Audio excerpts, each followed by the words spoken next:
Hello and welcome back to Tiny Artist TV. It's August 9th and today's prompt is pop. So today's prompt was a little more interesting because when you think of pop, there's several different directions that I personally thought of taking it.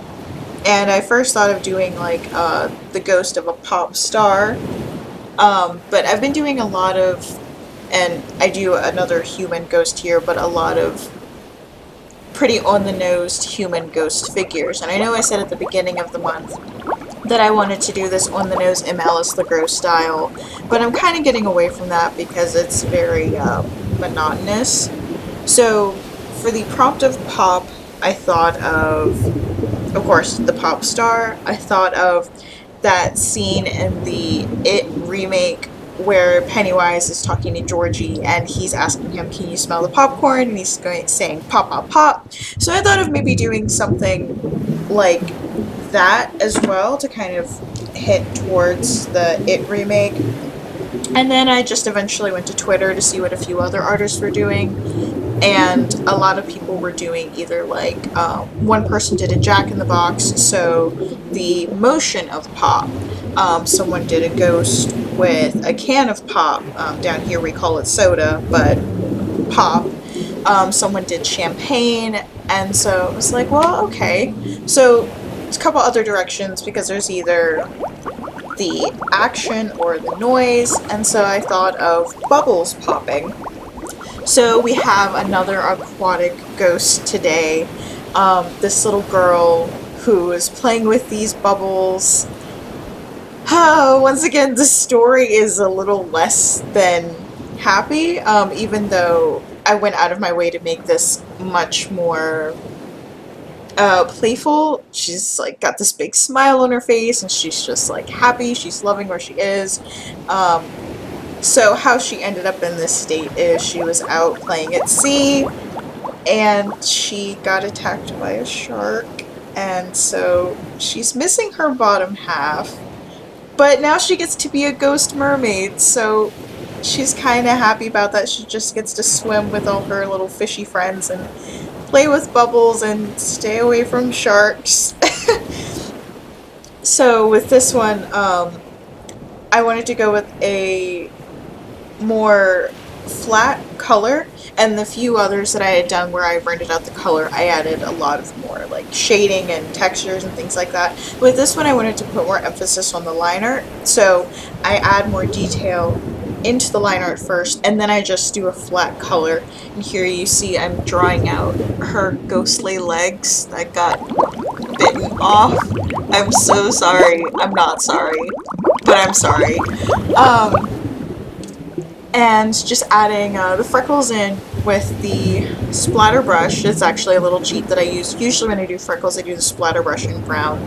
But adding more details into the line art itself because I do want to go in with flat color. And then I actually, for this one, I don't use overlay. I just keep the line art as it is. And then just fill in the details where I need to.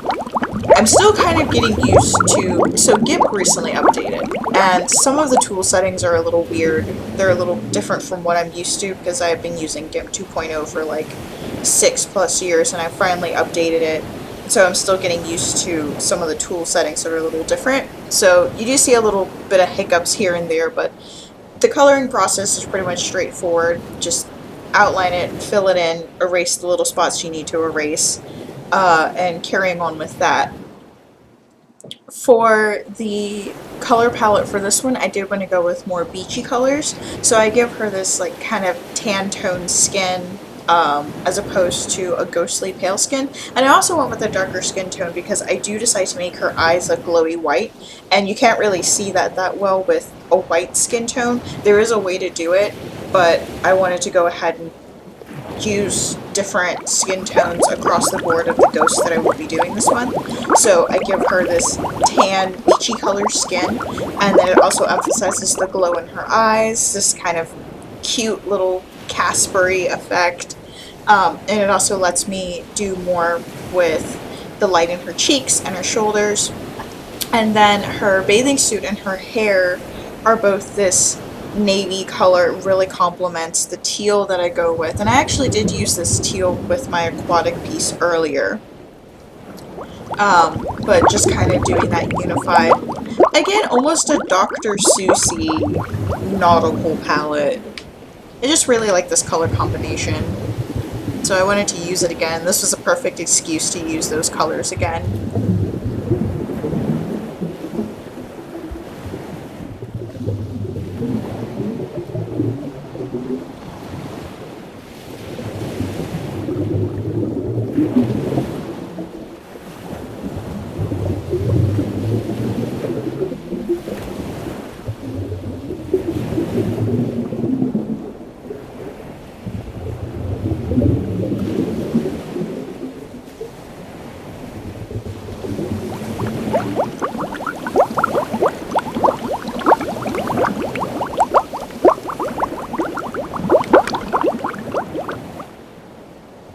And then for this one, what I did was I select the navy area of the hair with the color select tool, and then I choose gradient, and the colors are based on colors that were naturally selected in the GIMP palette. I tried to add some highlights in, and I end up not liking it, so I leave it as it is, just the flat gradient color there.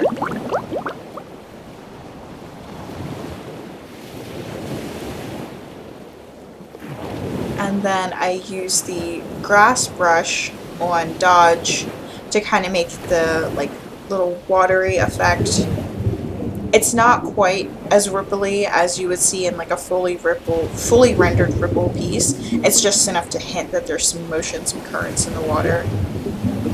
And then I use the 33% eraser to erase bits of her tail and feet out.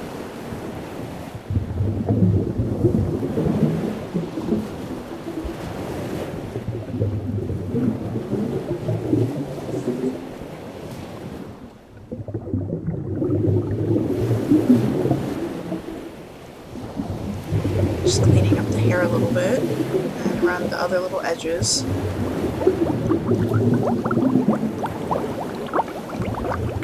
And of course, I had to add some extra bubbles to this one. So again, just going in with that 25 to 33%, playing around with the different light within the bubble itself.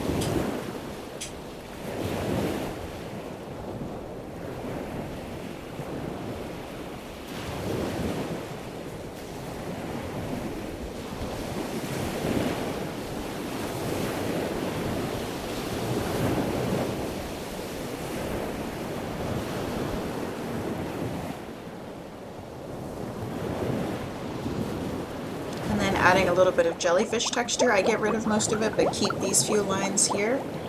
And we are now finished with the piece. I hope you guys enjoyed this video, and I will see you guys next time. Thanks for tuning in.